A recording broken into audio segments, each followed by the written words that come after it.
about one thing. One. For 2 weeks. 2 weeks. Think about one. Let's be one mind. Let's be one heartbeat. One purpose. One goal. One more game. One. Let's get it. Hey, check this. The president don't want to come watch us to the Super Bowl. Yeah. We're going to see him.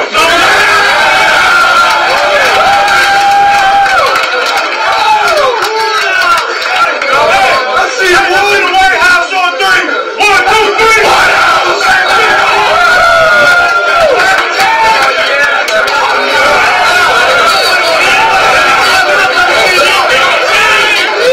I'm Ray Scott. I'll be calling the plays for you during the first half of today's game. To my right is Jack Buck, who calls the plays for the Dallas Cowboys, and you'll be hearing Jack during the second half. Jack, your thoughts here as we're moments away from the kickoff. I think it's very cold, Ray. Our analyst for this afternoon's game is Frank Gifford. Frank, your thoughts?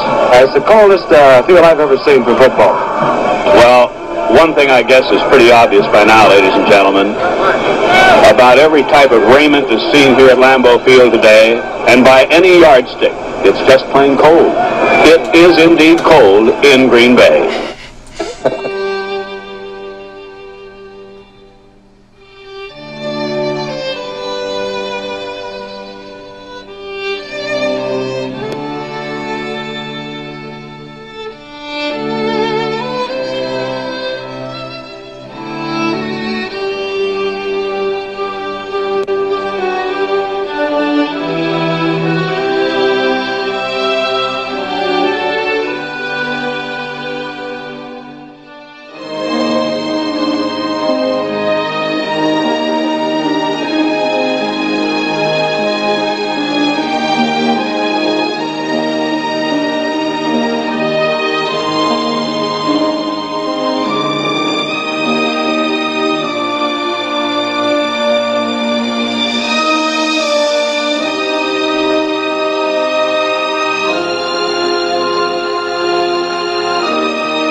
January 15th, 1967, a sparse crowd gathered for pro football's first ever Super Bowl.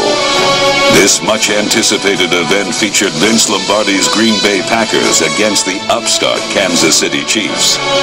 The heavily favored Packers got things going early when Max McGee holed in an amazing one-hand grab for the game's first score. Jim Taylor sliced through the Kansas City defense for Green Bay's second touchdown. Then in the second half, a Len Dawson pass was intercepted by the Packers' Willie Wood, sealing the Green Bay victory. And when the final gun sounded, the Green Bay Packers were the first ever Super Bowl champions.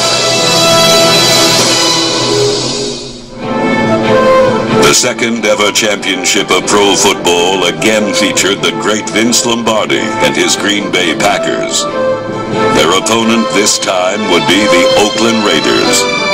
Led by quarterback Bart Starr, the Packers scored field goals on their first two possessions. Then Starr hooked up with Boyd Dowler on a 62-yard touchdown strike to make the score 13-0 Green Bay.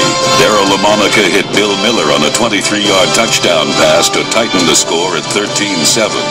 But that would be it for the Raiders. Herb Adderley stepped in front of a LaMonica pass and returned it for a touchdown. The Packers had their second Super Bowl title. This was to be Lombardi's last game as coach of the Packers, and his team would send him out in grand fashion.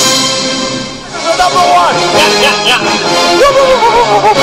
In Super Bowl 31, the Green Bay Packers matched forces with the New England Patriots. Green Bay came out fighting, scoring on the second play of their first possession. And they never let up. This time he's going to go long upfield. They're wide open. Freeman, 50, 45, 40, 35, 30, 25 down the sideline. And Antonio Freeman on a perfect throw by Brett Favre. Howard has to back up. He gets a run from the goal line to the 5, to the 10, to the 15. MVP Desmond Howard returned the kickoff 99 yards for a touchdown in the fourth quarter for a final crushing blow as the Packers reclaimed the Super Bowl trophy that had first been theirs 29 years ago. World champion, Green Bay Packers. Before the Packers do battle with the Falcons in Atlanta Saturday evening, a look back at the 2010 regular season for Green Bay. We begin Week 1 in Philadelphia. Third quarter, 2010 Green Bay. Aaron Rodgers to Greg Jennings in stride, 32 yards. And the Packers led 27-10. The Eagles would come back. Late in the fourth, Vic keeps it himself stuffed on 4th and 1. And the Packers get their first win in Philly since 1962. Of course, they won again wild card weekend. Let's go Week 3. Green Bay, Chicago, Monday night. Fourth quarter, Aaron Rodgers scrambling, diving in for the touch, barely across the stripe, and the Packers lead by 3 at 17-14. Next Green Bay possession, Rodgers to James Jones, looking good there until Ryan Urlacher with the strip, and the Bears would recover and kick the game-winning field goal to win 20-17. Week 4, Lions-Packers, Charles Woodson, the veteran, coming up big. He throws it upside and a diving interception, Charles Woodson. He gets up to 48 to the 45-40. Right sidelines with blocking. 15, 10, 5, diving, end touchdown, Charles Woodson. Week 5 at D.C. Packers' second possession of overtime against the Redskins. Aaron Rodgers to Greg Jennings. Intercepted by LaRon Landry.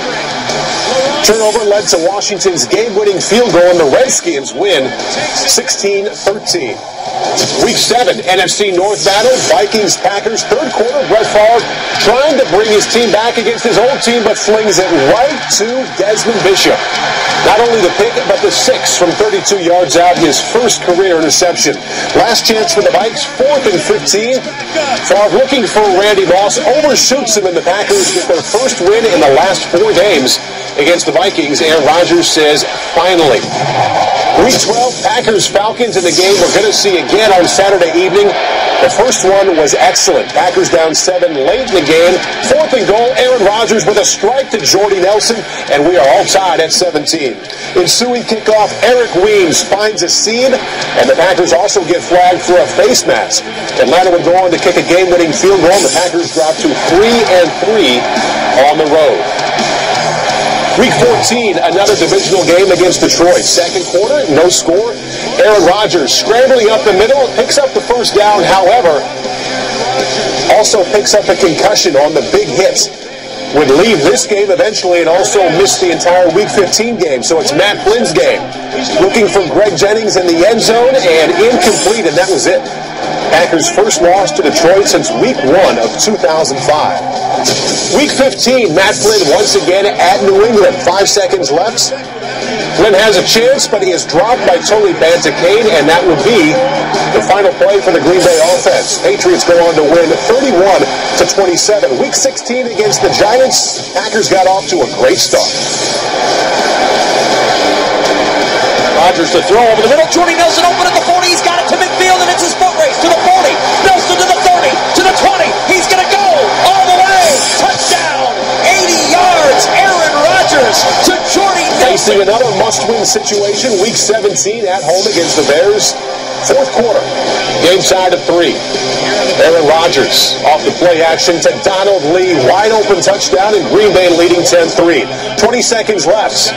Jay Cutler picked off by Nick Collins, and the Packers clinched the number 6 seed with that win. Round 1 of the playoffs just this past weekend at Philadelphia. Third quarter, Packers leading 14-10. Rodgers with a delayed screen to Brandon Jackson. Little hesitation, couple blocks.